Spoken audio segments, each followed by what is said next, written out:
Cannabis Common Sense, the show that tells the truth about marijuana and the politics behind its prohibition. Russia all over. Bots. Bots are out there. So let me just make sure we're up here, Mr. Wyden. Senator, sir. Yeah, here we are. This is excellent. Okay. All right. So I'm Cory Booker. I am otherwise known as a FAW, a friend of Wyden. And we're really here to talk about the Marijuana Justice Act, which I'm really excited that is gaining some momentum and getting a lot more attention. A lot of interest groups, activists are leading up to it. But for me to have Senator Ron Wyden on board is like a stamp of gravitas, because he's not only been one of the few senators I knew before I got here as a friend, but he's somebody that has an extraordinary presence here and is somebody that's been a friend and a mentor to me while I've been here. So I'm just grateful to be sitting here with you, sir. Thank you. And you are probably the only senator that's a better basketball player than me, I would say. That is inflationary by any measure. Okay. Well, for those of you, hopefully you're tuning in now, the Marijuana Justice Act is something that I introduced in partnership and helped to craft with a lot of great activists around this country. And it does a number of things. Perhaps the thing that gets the most attention, Ron, is the descheduling, the unscheduling of marijuana, which would effectively, on the federal level, make it legal. And all the states, the majority of states now that have medical marijuana laws or decriminalization laws, or frankly have legalized marijuana, who are now not in compliance with federal law. This now lets the states do what they want to do in their legislation. That alone is a very important thing to me. But it does some other things that are really also very important. Number two is it automatically expunges people who have those marijuana convictions, and it allows people that are currently in prison to petition to get out. In addition to those things, it does two things that I think are really important. In the same way that the 1994 crime bill incentivized states to ramp up the war on drugs, to double down on mandatory minimums, to build more prisons, the Marijuana Justice Act actually creates the reverse incentives, incentivizes states to decriminalize marijuana or to make for medical marijuana. And one of the big reasons for that is we as a nation have precious public safety dollars. This prohibition effort that's been going on for years and years and years has been destructive to many neighborhoods, including the one that I live in the Central Ward of Newark, New Jersey.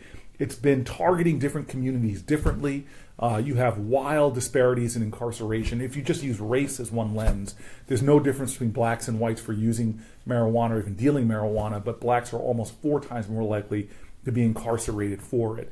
And so we've got to get out of the war on drugs, which is really a war on people, a war on poor people, a war on a disproportionate minorities, a war on mentally ill, and stop creating an environment where we're punishing good Americans, whether it's the American with PTSD who's just looking for something to give them a base towards recovery, or the parent that's trying to help her child with Dravet syndrome. And then the final thing I want to mention, the bill does a few other things, but the final thing I want to mention is because the marijuana enforcement has been so disproportionate. He and I both know Stanford really well. They're not setting up sting operations targeting Stanford University students who are smoking marijuana. When I was in high school, I went to high school in a more privileged, relatively privileged area.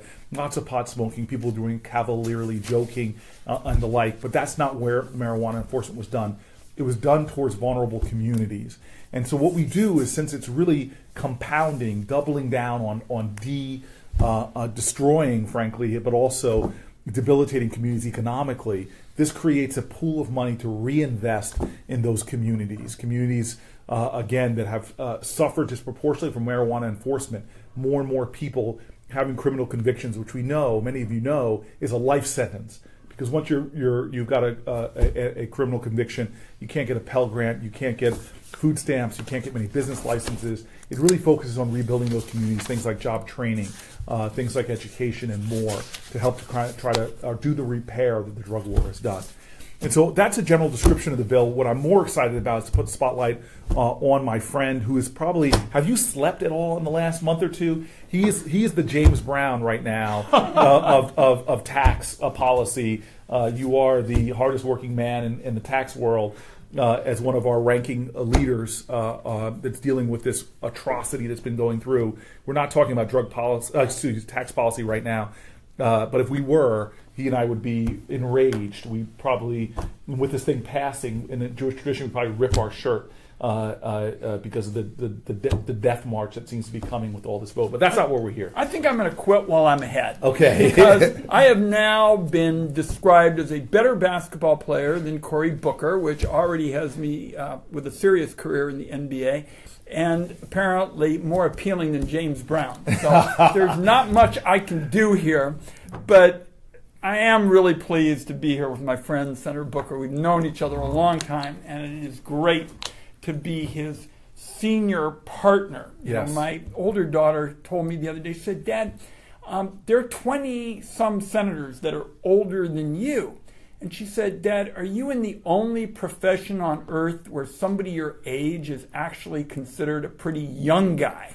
And I guess that may be sort of the way things work around here. Yes. I think you should shave it all off. But keep Shave going. it all off? Shave it All all right. off. It keeps you looking young. All right. So let me just pick up where Cory left off, because a lot of times around here something isn't particularly timely and people say, well, let's come back and talk about it again in 6 months or so. What Senator Booker is doing is especially important now because we have just seen Jeff Sessions and the Trump administration launch again another push to fight this 1980s drug war that is socially unjust, economically backward, and against the will of the American people. And let me tell everybody who's following this what's going on this week. We've just seen new reports that Jeff Sessions once again is trying to turn back the clock and undo the bipartisan position that has blocked the federal government from raiding legal marijuana businesses and consumers since 2014. Now we've had a bipartisan law. And by the way, Senator Booker was one of the ringleaders in getting that bipartisan law. But as Congress works to fund the government past the end of this week, once again, we are going to need to have Senator Booker and Senator Leahy and some of our friends make sure that we keep this critical safeguard in place.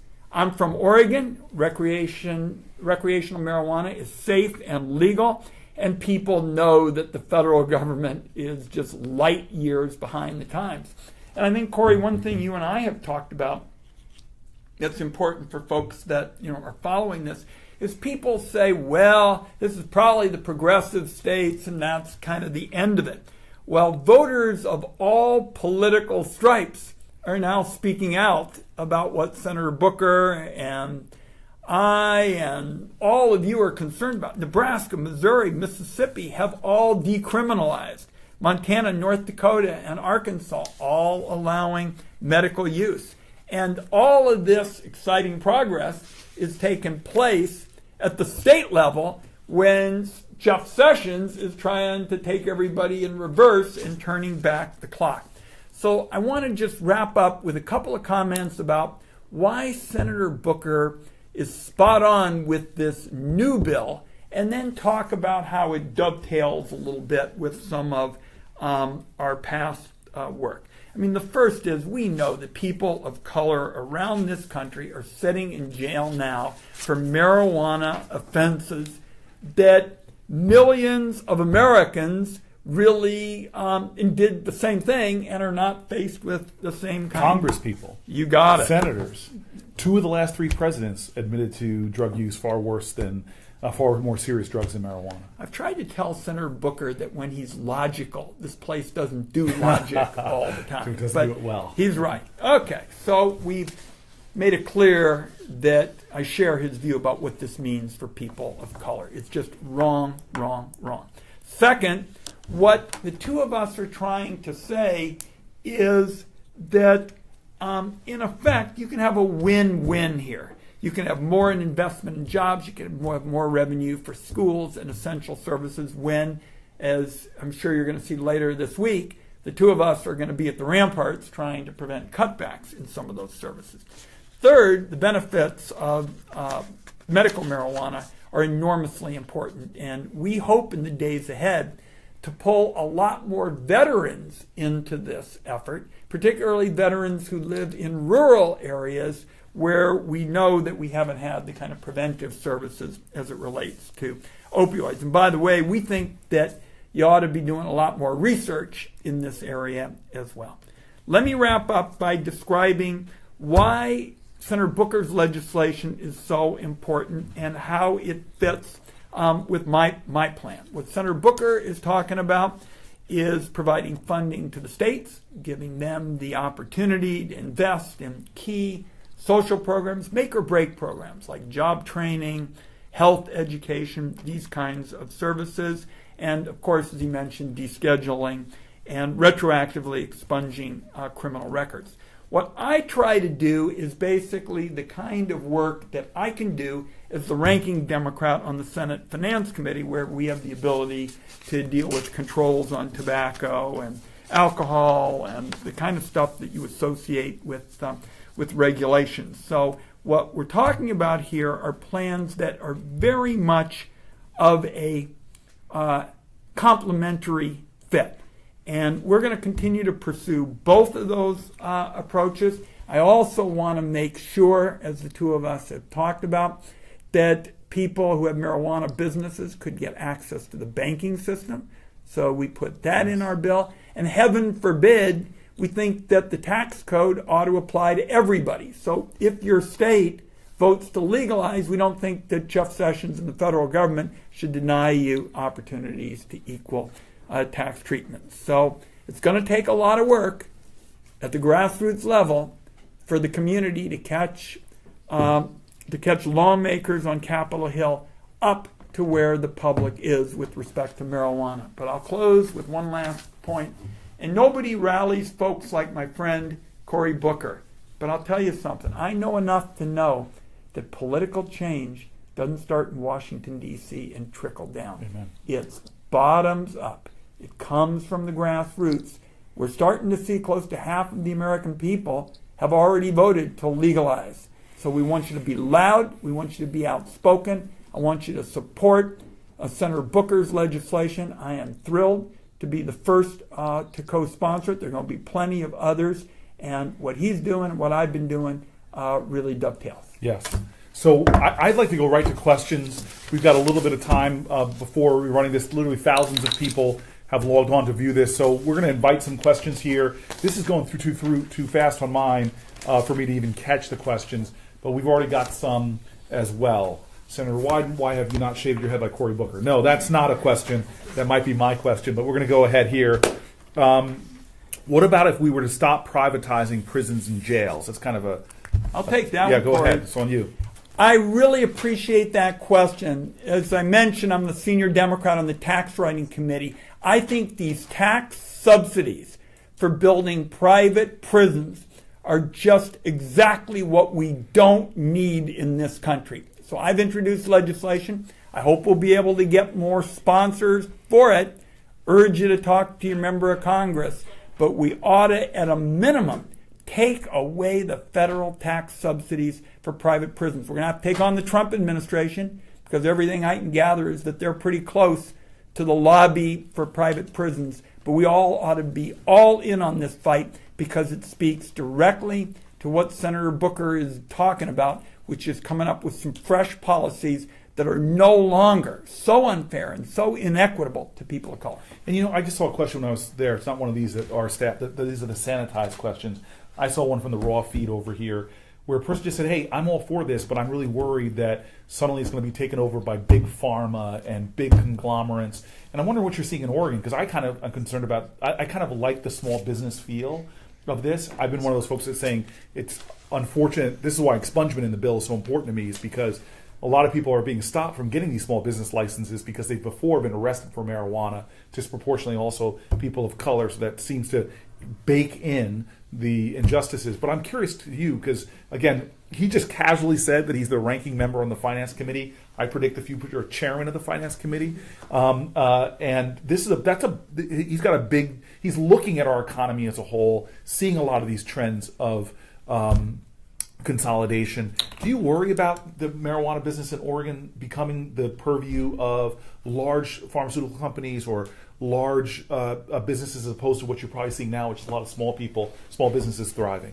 I think we're a ways away, but Senator Booker is kind of like Paul Revere here, is making sure that people understand what's at stake. I mean, the two of us, as it relates to technology, as it relates to tax laws, as it relates to making investments in computer technology and all of the things that help young people to have a chance to get the jobs of the future, small business is where they get those opportunities. That's where you get a chance to be hands-on and learn how to run a business. So that's why I've said, how about some tax equity?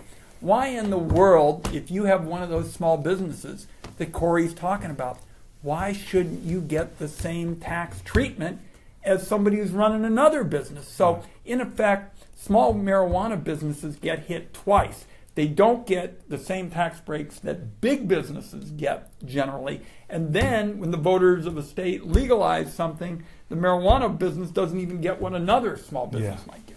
And you're seeing the problem some of these small business people have to do in dealing with cash, right? The large amounts of cash they have to keep there, which is a dangerous thing to do. Is that what you're seeing? What I believe we're headed towards, unless it's possible for these small marijuana businesses to get fair access to the banking system, is these marijuana businesses are going to become magnets for gangs and sophisticated criminals. I mean, can you imagine the spectacle in America, Corey, of these small businesses carrying around, as far as I can tell, big sums of cash in bags and wheelbarrows? Yes. I mean, this is just plain old common sense. And we've seen this, I guess, before. I hit you almost as like I didn't mean in any way that you might have been around during Prohibition. I'm already the Methuselah of this table. I get that part. That's the crazy thing. I feel old in my staff because we've got a whole bunch of millennials surrounding us right now. But I mean, why can't we learn from American history? When we had Prohibition, there was extraordinary violence, gangs, all this underground economy, very, very bad for our society as a whole. When we had Prohibition for alcohol, and now we're creating that kind of climate around marijuana as well. It's unfortunate. I'm going to ask. This is going to be that's the last question we're going to ask. I'm going to ask another question, which is popular for this. What is the threat now of Jeff Sessions? When I way out there trying to stop him from becoming Attorney General, because I saw a lot of his speeches about criminal justice reform, about decisions he made about gay and lesbian Americans, about women Americans. But clearly he is a person that sees marijuana as one of the devil's weed or something to that effect, I imagine. Let's make sure everybody following this knows what's going on this week. I mean, the fight is to reauthorize this critical amendment that Senator Booker has spent so much time here to make sure the federal government can't use federal funds to go after marijuana businesses. I mean, most of what we talk about around here in the Senate doesn't resemble English, but I hope that does, because the threat is just that direct. And to put it another way, what Corey has been working on and what Rohrbacher and Farr and this big group have, and Corey has been our leader here, is that they're really drawing a line in the sand for protecting states' rights with respect to legal medical marijuana. And you know what I'm always struck with, Corey, is we've got a lot of members of Congress who are always pounding themselves on the chest and saying they believe in states' rights, they believe in states' rights. Sometimes around here, you get the sense they believe in states' rights if they think the state is right.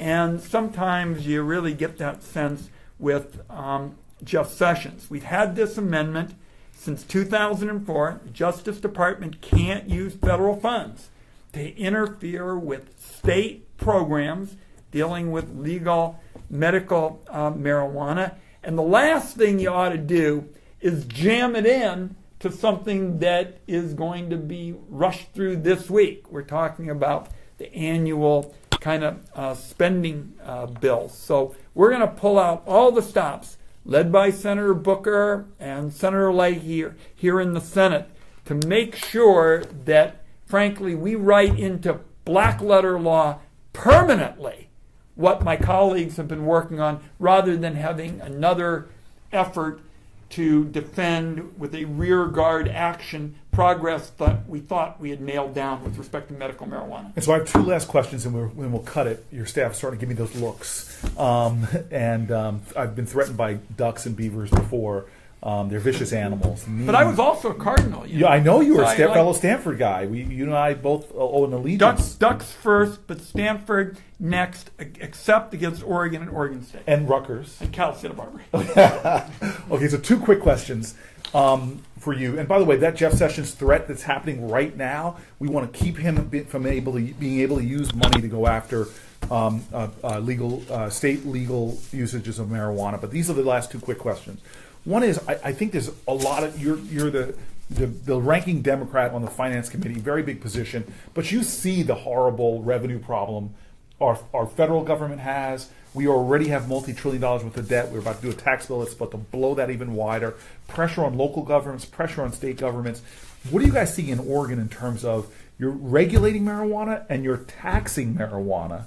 What are you seeing in terms of revenue streams that people might understand what this might do to using those revenue streams to roads, bridges, schools, you name it? Well, a lot of folks, Corey, I'm glad you're closing with that, because a lot of folks are already trying to sort through what would happen depending on how the federal government, moves. I mean, marijuana in our state is already subject to a 17% tax at the state level. You add another 10 to 25% federal tax, then people say, well, isn't that going to be too punitive on marijuana businesses? What will that mean? Will it drive marijuana back to the black market? We're very interested in working with all of you so we can get this right, and particularly on the Finance Committee on the federal side. Right now, the largest tax on legal marijuana businesses isn't paid to the government. It's a hidden tax that really comes about because the businesses, because of the legal risks, say they have to pay 2 or 3 times the cost of other businesses to pay for goods and services, storefront leases, payment processing, even calling, a plumber. So what I do in my tax legislation is end this hidden tax on legal marijuana businesses and say we'll have a tax similar to what alcohol and tobacco businesses, pay. So what we'd like to do, the two of us, is find a way to make sure that marijuana businesses and American taxpayers both win. And since we're wrapping up this conversation, I just want to close by way of saying... We'll close by saying this also, answering that question. What can you do to support the effort? First of all, my friend Cory Booker is on the right side of history. This Justice Act encompasses all the goals that we have been working on. So I am thrilled to be a sponsor of it. What I think we ought to do for the holidays is make sure we stop Jeff Sessions cold on this effort to upend the regime at the state level of legal medical marijuana businesses. Then we should move on to Cory's Justice Bill, which I think is critical. Make sure that we get a fair shake for marijuana businesses in terms of banking and the tax system. And more than anything, we want you to know that our view of making policy is inclusive. We want your ideas. This is not something where we say we've got all the answers. We want your input. And for the last word, I'd like to turn it over to the Senate's leader, my friend, Cory Booker. Well, first of all, I just want to say thank you, Ron, and your staff behind you. They don't get enough credit. Big thanks. A lot of very, very good-looking people. Not one bald person in this room. But I just got to say a couple things. One is I'm glad there are thousands of people tuning in because Ron is one of those senators that is a hero around here. And there are issues that, even when I was a senator, that you were fighting for. CHIP, which is the children's health insurance, the earned income tax credit, the child tax credit. These are things that make a big difference in people's lives, and you have been one of the champions fighting, defending, pushing programs, even amidst Republican presidents, Republican legislatures. And this is one of those things where you have an honor to serve with somebody that you kind of have to remind yourself how freaking incredibly lucky you are to be serving next to you every single day. And the fact that he is the first person on this bill, it's like you're out fishing and you suddenly get like the whale on top of the bill. My poor little boat is not big enough for the whale. Basketball, music, and fishing. I mean, this is the major interest that I have. How does it get better than that? And that was a hard metaphor for me to make because I'm a vegan. I don't like to fish necessarily, but I made it anyway for the purposes of just giving gratitude here. Please remember what he said: change is made from the grassroots up. The old saying in Washington: change doesn't come from Washington, it comes to Washington. Fight for this, demand this. The stories are too painful. What's going on in this country right now? Veterans who are suffering from PTSD, folks who are survivors of cancer. Often marijuana is the only thing that can help them trigger their appetite. People who have Dravet syndrome, epilepsy. This is something that should not have ever been put on the same level as some of the harshest drugs. And so please support this bill. Reach out to your congressperson or your senator and ask them why they're not on this bill. That's one thing you could do. When you're calling this week, expressing your rage about a tax bill, rage about yet another assault on the individual mandate, rage about kicking up more and more gifts to the wealthiest Americans in order to blow a hole in our budget. When you're angry about all these things, please, as he said, often we get caught in moments of outrage about what's going on right now, and we fail to see the persistent injustices that have been going on for a long time. Please make it in your catalog of things that you're fighting and talking about and pushing about. Please make one of those things this important issue of beginning to end the drug war, and let's do it first with ending this marijuana prohibition and bringing about justice in marijuana. I'm grateful for you inviting me to be continued, pal. To your office. Absolutely. Right, thank you very much. I will never do a foul shooting contest with him. ever, because you're dead on. Thank you very much. All right. Thanks, everybody. Thank you, everybody. Well, some Oregon lawmakers are part of a renewed effort in Washington, D.C. to make banking a lot easier for legal marijuana businesses nationwide. Well, right now, most marijuana businesses, are cash only because federally insured banks just won't take their money. Our Tim Becker has been following this for some time now and joins us now with the update. Tim? Well, right now, banks that work with legal weed shops fear prosecution by the feds. Well, this latest bipartisan effort, though, would change that. Its backers saying the cash-only model increases security risk, invites crime, and just needs to go. It is cash, more cash, and nothing but cash. Because of that, we have double doors here. We wear panic buttons. Security and safety are top-tier concerns for every single pot shop. A fact some lawmakers like Congressman Earl Blumenauer, they can't have a bank account. That's insane. Are fighting to change. Senators Jeff Merkley and Ron Wyden are involved in the latest effort, signing this letter sent 2 weeks ago from a group led by Massachusetts Senator Elizabeth Warren to the head of the Financial Crimes Enforcement Network, urging the government to allow cannabis banking. The discussion has begun because it makes no sense to be operating a massive cash economy as an invitation to crime in our modern society. People have their whole lives invested in a business, and you come in and you violate them. You take from them. Amber DeWitt was working at this dispensary on Northeast Sandy Boulevard when it was robbed at gunpoint by thieves last September. They want dope and money, they'll go to where there's dope and money and take it sometimes by force. Right now, fewer than 3% of the nation's federally regulated banks and credit unions will handle pot money, a dynamic that lawmakers like Wyden say will continue to make legal marijuana businesses sitting ducks for violent crimes just like this. It is ridiculous to make any business owner carry duffel bags of cash just to pay their taxes. For some top shops, we're talking about having to haul hundreds of thousands of dollars at a time to the state capitol just to pay taxes. A spokesman for that agency, the Financial Crimes Enforcement Network, says they are reviewing the letter. Jeff, Jennifer. Here is our show and tell, our sharing for tonight. This first thing is a specific medicine container. You see it says American hemp. It says it's great. I'll read the label. It says great for nervous depression, irritation of the genitourinary tract, painful micturition, and are used for scalding, burning, frequent low mental conditions, wakefulness. This is just recommended for just about everything, and it's got a date on the back. It says American hemp is considered an anodyne, hypnotic, antispasmodic, producing sleep even when opium and morphine fail. Efficient in delirium tremens, which is what alcoholics get, infantile convulsions and fevers, neuralgia, gout, rheumatism, low mental conditions, insanity, and inflammatory conditions. It's often preferable to opium and where opium disagrees. So that's what it says on this jar right there in tiny letters. I read it.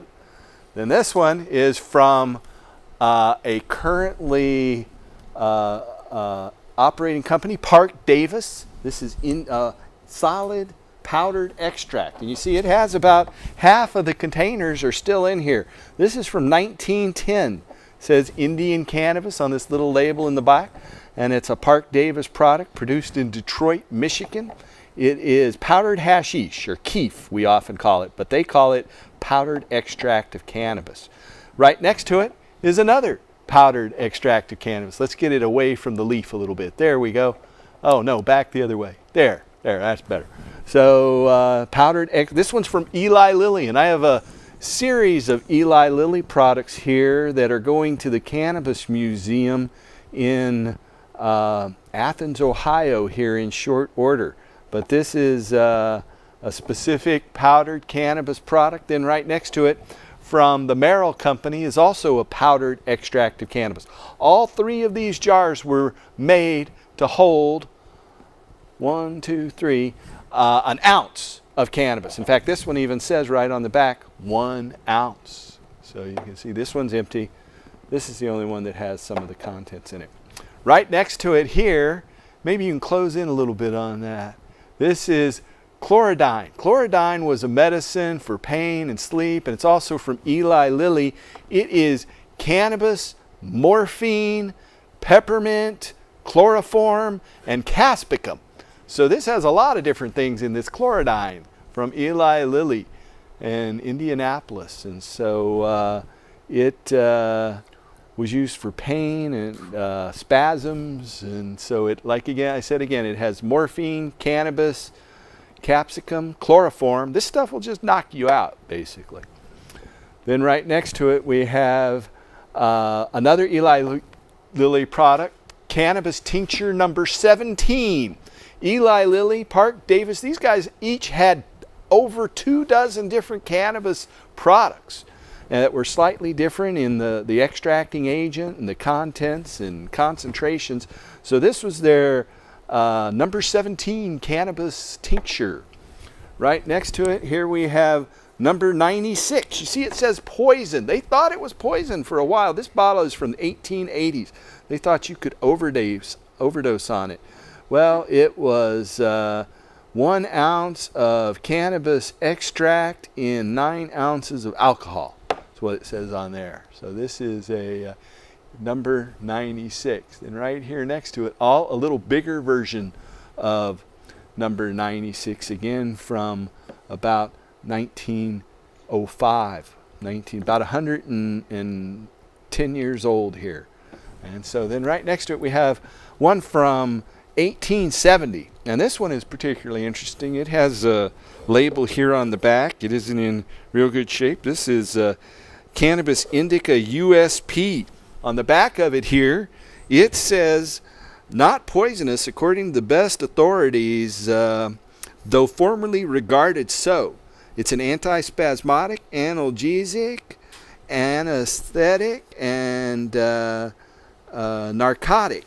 It's an aphrodisiac, specifically recommended in spasmodic conditions of and painful ailments for preventing rather than treating migraines, almost a specific in that form. Insanity peculiar to women. In other words, menstrual problems. Diagnosed by mental worry or moral shock. So if you're a woman on PMS and you have mental worry or moral shock, this company thought this was the thing for you. Like that. It's an it goes on and says, in the best known hypnotic and delirium tremens. Again, if you're an alcoholic, this would help you get off the booze. Its anodyne power is marked in chronic metritis and dysmenorrhea. Dysmenorrhea, again, is menstrual pains. used with excellent results in habituates of opium, chloroform, and cocaine use. So they also recommended it to get off opium, chloroform, and cocaine. In hysterical cases, as claimed by chloral or opium, it's acting especially well. So that's what Eli Lilly said in approximately 1870. Then right next door we have this cough and cold balsam, and it is alcohol, chloroform, and antimony tart. And so it has a bottle inside, and this nifty little thing here. Here is the bottle. And so maybe we can close in on that a little bit. Then it has this insert that is actually printed in 13 different languages. You can read it in 13 languages. In case you're, newly immigrated here, this was a medicine. This is from 1885. It was produced in Pennsylvania, Plymouth, Pennsylvania.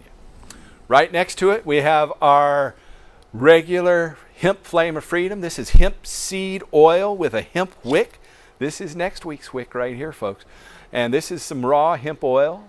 And this is after we've had the hemp wick in there and burning it. This is just a little shot glass with some hemp seed oil in it, and we light it up. So this is the reason that marijuana is illegal. It's not a coincidence, I believe, that an Israeli-Canadian energy company called Adira Energy, again, you can look them up, A-D-I-R-A energy.com.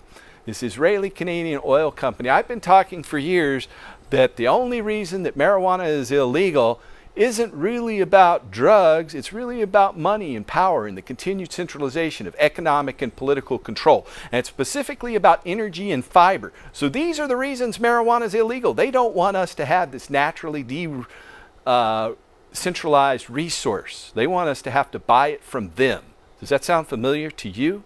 Anyway, here's our hemp ball of twine, and this is hempcrete. It's limestone powdered down called quicklime, and it's broken up and it's stronger than concrete. And then this is a little hemp stalk. We like hemp stalks around here, don't we, Eric? Yes, we do. All right. So that's the end of our show and tell for tonight. I'm going to do a Lowell George song. It's a trucker's favorite. One of mine, too. All right, here we go.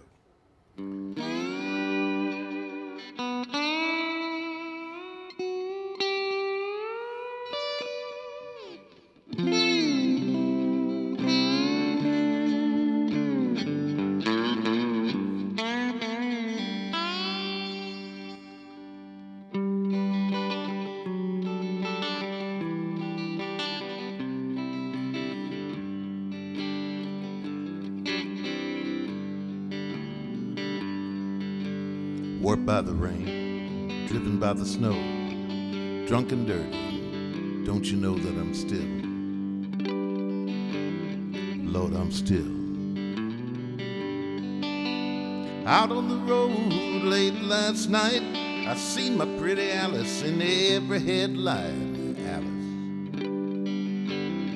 Dallas Alice, I've been from Tucson to Tucumcari, to Hatchapee to Tonopah, driven every kind of rig that's ever been made, driven by the back road so would not get weighed. If you give me weed, whites, and wine, you show me a sign, I'll be willing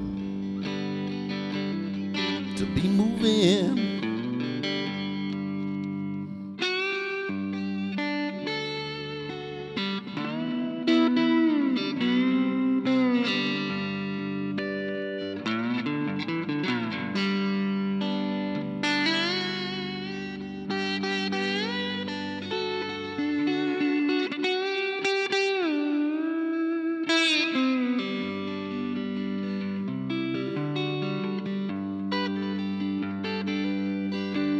Kicked by the rain, driven by the sleet, had my head stoved in, but I'm still on my feet, and I'm still, Lord, I'm still. smuggled some smoking folks from Mexico, baked by the sun every time I go to Mexico. And I'm willing, I've been from Tucson to Tucumcari, to Hatchapee to Tonopah, doing every kind of rig that's ever been made. Driven by the back roads so I would not get weighed. If you give me weed, whites, and wine, you show me a sign, I'll be willing to be moving.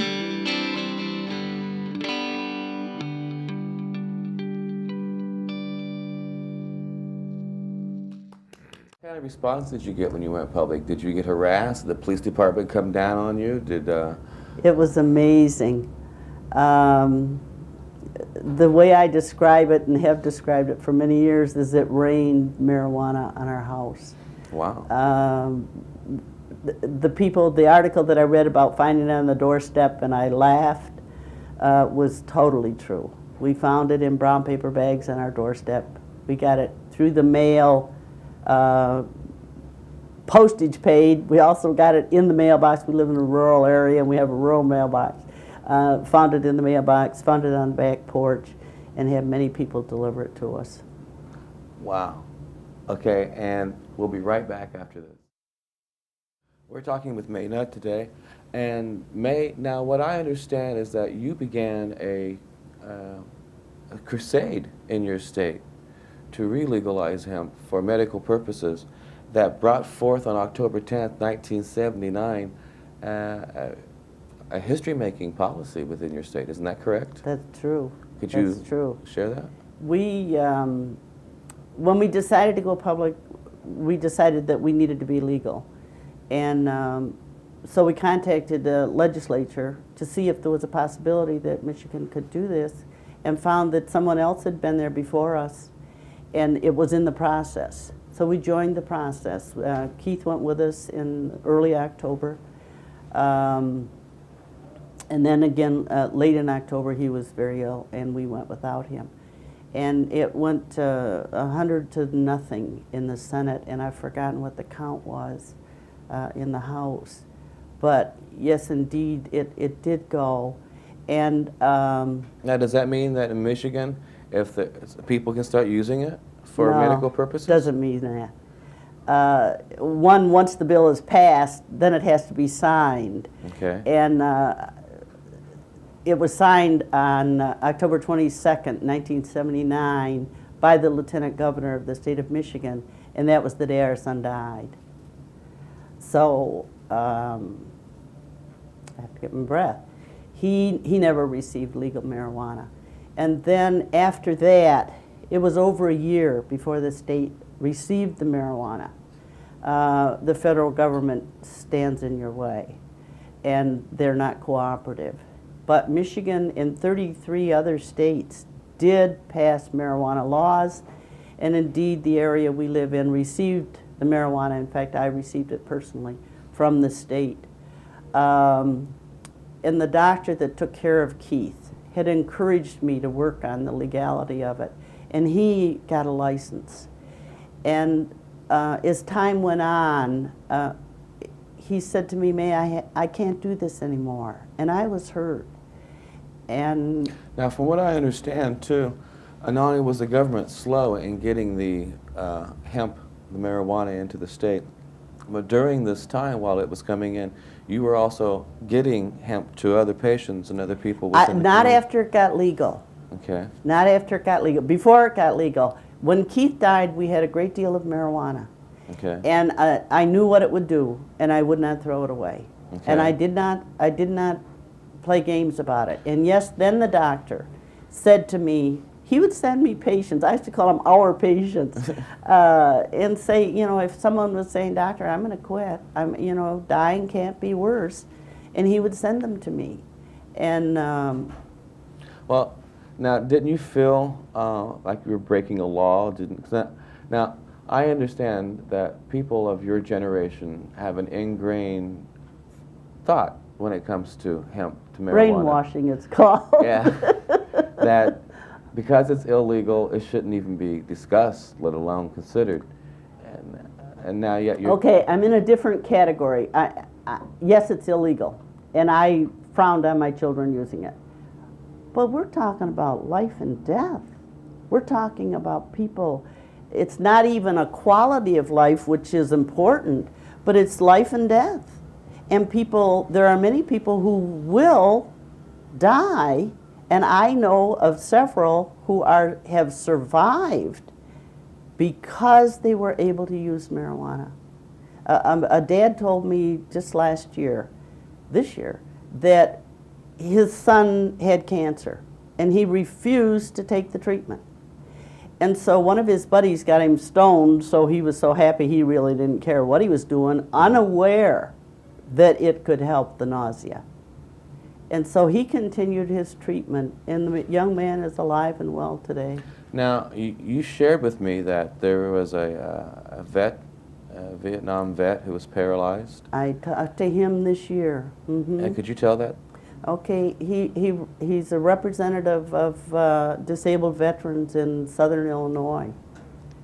And he told me he had several vertebrae damaged during the war, and he did some rehab in a hospital in Colorado. And before he left, his physician took him aside and said, "I do not want you to take the drugs that the Veterans Organization or the hospital is going to prescribe for you." He said, "I want you to take marijuana, use marijuana, smoke it." And the young man, he said he was incontinent with his bladder and his bowels and was paralyzed. He said in 5 years he got so he could walk 5 miles. Wow. He could also take a few steps without a walker, and that his incontinence was under control. Now, I understand that AIDS sufferers, people who are dealing with that disease, can find relief with Absolutely. with hemp. There's an organization called MARS, Marijuana AIDS Research Service, and it's to help them apply for legal marijuana. It's not going, well, it's going better than others have, but it's very slow. There's so many of them, and the government is saying they don't have the resources. And you commented that people with epilepsy. Epilepsy. I did a national television thing a few months ago, and I received many, many phone calls from people with various illnesses. And one of my recent ones was a young woman with epilepsy, and she was from New York State, couldn't drive because of the seizures, and had tried the prescribed drugs, and eventually somehow someone talked her into smoking marijuana. And she was seizure-free for 2.5 years. And if I remember right, she said 2 years in her state and she could get her driver's license back. So she was back driving. Now, when this is used for medicinal purposes, people think that you should, is that just smoking it? You just go into the hospital room and say, "Okay, doctor, I want a joint or two," and you have your friends bringing it in off the street and fire it up. Is that the only way that it can be used? No. Is that the best way? You know, it's the fastest way. Okay. But for someone, a cancer patient, I've talked to many, you know, and they have cancer because they smoke tobacco, and they simply cannot tolerate any other smoke in their lungs. So we can make brownies. We can make suppositories by making the butter and putting them in a capsule.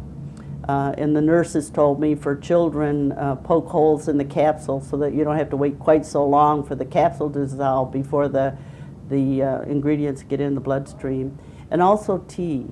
And I'm thinking that tea, for people my age, you know, we could drink an herbal tea without a blink of an eye. Okay. And I was told this summer by a man who was dying of cancer that the pain, the nausea, and the appetite, and that the tea got into his system in like 5 minutes. Now some of the other things, the brownies and the suppositories, of course the suppositories are wonderful because you don't throw them back up again. That's true. And the digested foods brownies and such. Now, you said children. Now, Yes. realizing that hemp is an illegal substance for Americans to use, it's kind of unusual to hear someone encourage that we give this to children. If now. you have a child dying and they are giving you no hope whatsoever, and this is hope, I have no problem with that at all. Do you know of any children that have benefited from this? I know of one child, to my knowledge, and this was about 10 years ago, and the child was so emaciated, and there was simply no other place in his body to poke a needle, and they had to stop treatment. And to stimulate his appetite, they made him brownies and teas, and he was able to go back and continue his treatment, and to the best of my knowledge, the child is alive and well today. Wow, very interesting. We'll be right back after this. We thought we were. I distributed what we had, and then when it became legal, I no longer, well, I didn't have any more, and I didn't try to get any more, but it was legal. And so I still worked with the doctor, but I didn't work directly with patients using the marijuana. But eventually he stopped using it, and I was angry and hurt. And he said to me, May, I cannot spend more time doing paperwork than I do taking care of patients, and I have to discontinue using it. And we had 34 states where it was legal, and now every doctor in every state, not all of them received it, but the bills are dormant because the federal government made it so difficult and horrendous for the doctors to use it. You know, what I understand too of people who have glaucoma and are applying for Right. The hemp for their medical Absolutely. purposes. From what I understand, the paperwork takes anywhere from a year to 2 years. Yeah, Just- it's horrendous. And the Mars project is attempting to, they have cut it down until a doctor can do it in about 15 minutes. Now, from what I understand, you also testified before the DEA in 1988. I did indeed. And now, what came from that, and who did you speak with when you were Oh, I testified in front of a Judge Francis Young, very intelligent man. And the feeling of the people that I was working with, normal, and he was going to brush it off. Okay. We were going to finish our testimony, and 15 minutes later he was going to say, forget it. He didn't do that. He agonized over this for a long time. And he was only to make a recommendation to the head of DEA. He couldn't make the decision. And he recommended wholeheartedly. And he had heard people all over the United States from all different kinds of illnesses, and said, in effect, for God's sakes, help these people. And what kind of response did he receive? The head of DEA, in effect, said, drop dead. Why do you think that is? Because they're stupid. Okay. Now, we only have a couple of minutes left, and I was wondering, you commented that people of an older generation than what I am have a problem at times being able to restructure their thinking on this plant. What do you have to say to them? Okay, we were told, and I came from an era that if my government told me, go out and stand in the middle of the traffic, I'd probably do it, because they would never tell me anything that was harmful. And it has taken me a long time to realize this is no longer true. Maybe it never was, but I thought it was. And so therefore, it's difficult. You just, it's like a religion. You may go away from the religion that you were brought up as a child, but it's always there.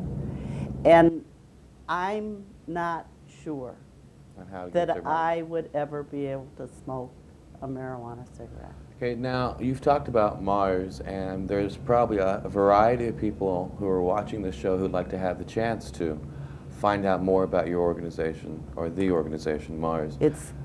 Address and phone number, please. I don't have it. It's All right. through ACT, Alliance for Cannabis Therapeutics, and they're based here in Washington, D.C. I do not have an address or a telephone number, but I'm sure that through Normal, High Times has an ad in it. there are many places that they can contact them. Any final comment to our audience? Oh, go with your gut feeling. If you think you're right, go for it. Thank you very much. It has really been a unique learning experience having May on our show. And I hope that the information that she brought forth is something that you can digest and share with people around you and you grow from. There are a lot of people out there who are suffering medically and need the benefits of the medicines that are derive from the hemp plant. We encourage you to write your congressmen, we encourage you to write your senators, and we encourage you to become more vocal in your community to bring this message forward. Thank you very much for tuning in. We look forward to seeing you the next time. Thank you very much, May. I'd like to have you back on the show. Thank you. I'd love to come back. I want to urge you that if you are a loved one or looking for a doctor who can help you get a medical marijuana permit, then we know doctors all over this country and the world, in fact, and we'd be happy to refer you to them. So if you need a doctor who can help you get a medical marijuana permit, give us a call at 503-235-4606, that number that just popped up there on your screen. That's our office here in Portland. You can call us at 503-235-4606. If you have any questions about the Israeli-Canadian corporate takeover, you can call us and ask. We'll be happy to tell you or give you these news articles that have appeared in the Huffington Post and Ganjapreneur. If you have any of these conditions here and you want to try medical marijuana, give us a call. Again, that number is 503-235-4606. That's 503-235-4606. And for more information, you can go to our website. It's crrh.org. That's crrh.org. Anything you want to say in closing there, Eric? I think we're good. I got it all covered. Okay, I think we do too. Thank you, Eric. Mr. Eric Llewellyn. Thank you, viewers. Mr. John Cornett is ready to play about a minute's worth of music, and you can look at some pictures from our medical marijuana garden. Thanks for watching. Tune in next week and help us restore hemp. Like that. Good night. I once had a girl, or should I say, she once had me. She showed me her room, isn't it good, Norwegian wood. She asked me to stay and she told me to sit anywhere. I looked around and I noticed there wasn't a chair. I sat on the rug, hiding my tie, drinking her wine. We talked until 2, and then she said, it's time for bed.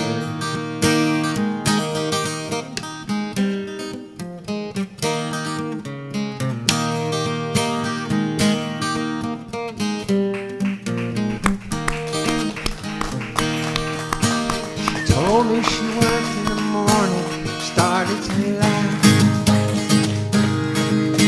I told her I didn't and crawled up to sleep in